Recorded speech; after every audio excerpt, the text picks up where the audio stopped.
प्रकाशित वाक्य 1:4 से, और वहाँ लिखा है, यूहन्ना की ओर से आसिया की 7 कलीसियाओं के नाम, और उसकी ओर से जो था और जो आने वाला है, और उन 7 आत्माओं की ओर से जो उसके सिंहासन के सामने हैं। और फिर आगे पढ़ेंगे 5वीं आयत, यीशु मसीह की ओर से जो विश्वास योग्य साक्षी है और मरे हुओं में से जी उठने वालों में प्रथम फल है, पहलौठा है, पृथ्वी के राजाओं का हाकिम है, तुम्हें अनुग्रह और शांति मिलती रहे। सब लोग आमीन कहिए। जो हमसे प्रेम रखता है, जो हमसे प्रेम रखता है, जिसने अपने लहू के द्वारा हमें पापों से छुड़ाया है, वो हमसे प्रेम रखता है, वो हमसे प्रेम करता है, और अपने लहू से हमारे पापों से हमें क्या किया है, वे छुड़ाया है। और फिर आगे क्या लिखा हुआ है, आगे फिर पढ़ लेंगे, और हमें एक राज्य अपने पिता परमेश्वर के लिए याजक भी बना दिया है। आप एक याजक के समान हैं। ये बहुत खुशी की बात है, क्योंकि आप परमेश्वर के सामने व्यक्तिगत बलिदान चढ़ा सकते हैं। आप प्रभु के सामने धन्यवाद बलिदान चढ़ा सकते हैं, उसकी महिमा कर सकते हैं, उसको हम अपने जीवन में व्यक्तिगत बुला सकते हैं, उसको हम अपने जीवन में व्यक्तिगत एहसास कर सकते हैं। इसलिए आप नए नियम के याजक हो भाइयों बहन। आप एक याजक की भूमिका में हैं। पुत्र और पुत्री तो आप ही, आप एक याजक हैं। फिर आगे क्या लिखा हुआ है, आप एक याजक के समान हैं। और फिर वहां लिखा हुआ है, उसकी महिमा और पराक्रम युगान युग रहे, आमीन। और फिर क्या लिखा हुआ है, प्रभु परमेश्वर जो है, फिर लिखा है कि देखो वह बादलों के साथ आने वाला है। ये तैयारी आपकी हमारी होनी चाहिए। वो बादलों के साथ आने वाला है, बहुत खुशी की बात है। और हर एक आंख उसे देखेगी, ये भी बहुत अद्भुत, हर एक आंख देखेगी उसे। वरन जिन्होंने उसे भेदा था सलीब के ऊपर, जिस व्यक्ति ने भाला मारा था, वो भी उसे देखेगा। पृथ्वी के सारे कुल उसके कारण छाती पीटेंगे। वे लोग जो उद्धार से दूर होंगे, वे छाती पीटेंगे। और प्रभु परमेश्वर जो है, जो था, जो सर्वशक्तिमान है, वह कहता है कि मैं ही अल्फा हूं और मैं ही ओमेगा हूं, आमीन, हालेलुया। 17 आयत को पढ़ेंगे। जब मैंने उसे देखा, वहां पर यूहन्ना दर्शन जब देख रहा था, यीशु मसीह को जब वो देख रहा था दर्शन में, तो लिखा है कि जब मैंने उसे देखा तो उसके पैरों पर गिर पड़ा, और उसने मुझसे कहा, और उसने मुझ पर अपना दाहिना हाथ रखकर कहा, मत डर, मैं प्रथम और मैं अंतिम और मैं जीविता हूं। Okay, hallelujah.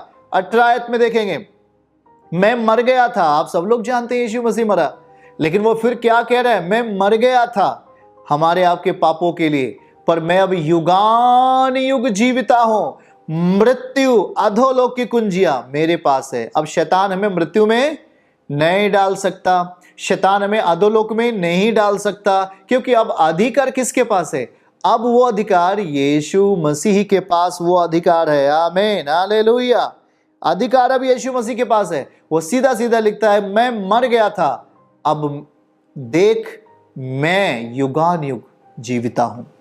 वो जिंदा है, वो जिंदा है। उसके गवाह कौन है, आप है उसके गवाह। आपके जीवन में प्रभु यीशु मसीह ने काम किया। आपने उसके वचन की सामर्थ्य को देखा, आपने उसकी प्रबलता को देखा, आपने उसकी उपस्थिति को देखा है, और जो भी उससे प्रार्थना करते हैं वह उसकी प्रार्थना सुन लेता है। वह आपको ना ही तो छोड़ेगा, ना ही तो कभी त्यागेगा। प्रिय भाई बहनों, हम जब प्रभु के सामने जाते हैं, अपने जीवन को आत्मिक स्वभाव को लेकर के, अपने आप को दीनता और नम्रता में, हम जब परमेश्वर से कुछ पाना चाहते हैं, तो हम उस सर्वशक्तिमान की ओर बड़ी आशा के साथ देखते हैं। प्रभु मेरे लिए आप कुछ करेंगे, मैं विश्वास करता हूँ। आप मेरे जीवन के हल हैं, आप मेरे जीवन के हर एक मकसद का बहाल आप ही करेंगे। इसलिए हे मेरे प्रभु, मैं तेरे वचन में आता हूँ, आपका वचन मैं अपने जीवन में लेता हूँ। प्रभु मुझे पापों से शुद्ध कर, मुझे गुनाहों से शुद्ध कर। आप जब इस प्रार्थना पूर्वक प्रभु के सामने जाते हैं, वो हमारे लिए कल्याण करता है।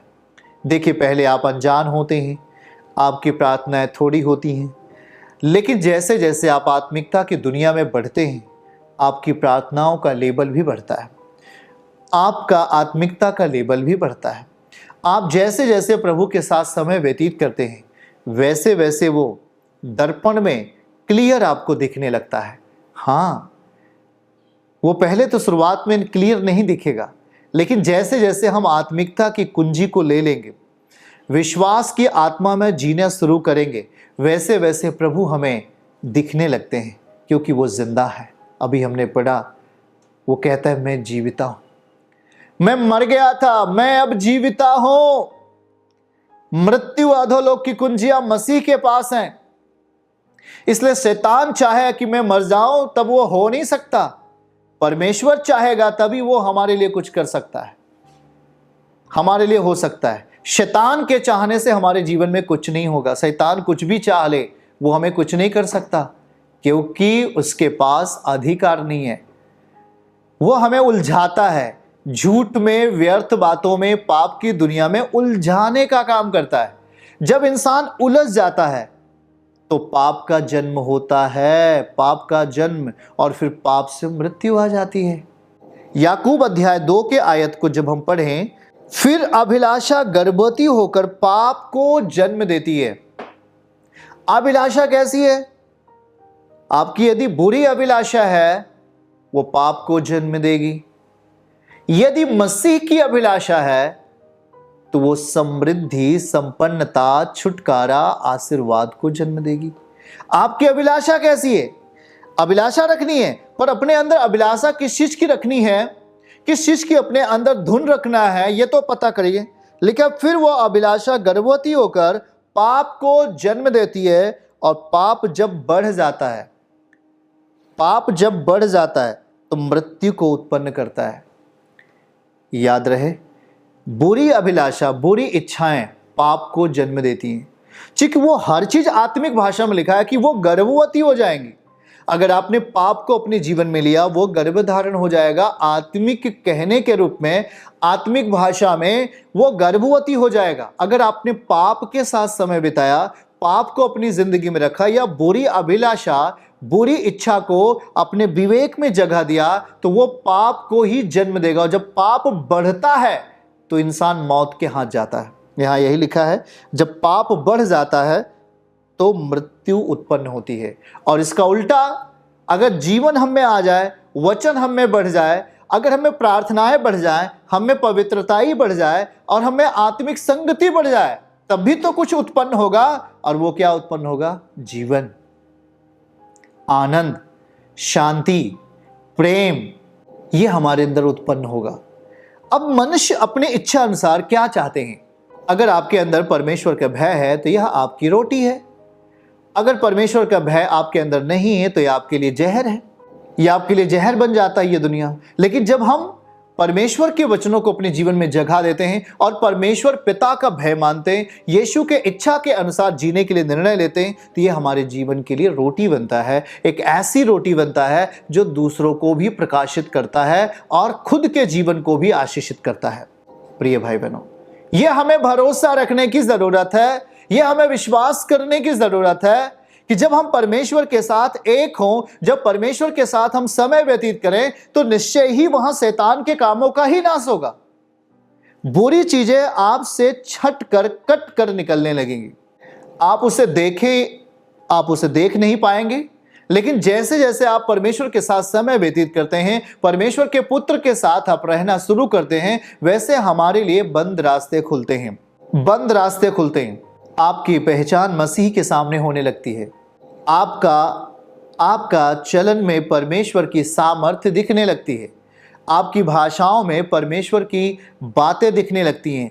आपके जीवन शैली में परमेश्वर के स्वभाव दिखने लगते हैं। और यह सामान्य नहीं होता भाई बहन, यह आपका निर्णय अद्भुत है। यह आपकी बातें जो आप करना शुरू कर दिए हैं, इसे बगैर रुके हुए हमें उसके साथ और अत्यधिक बढ़ जाना चाहिए।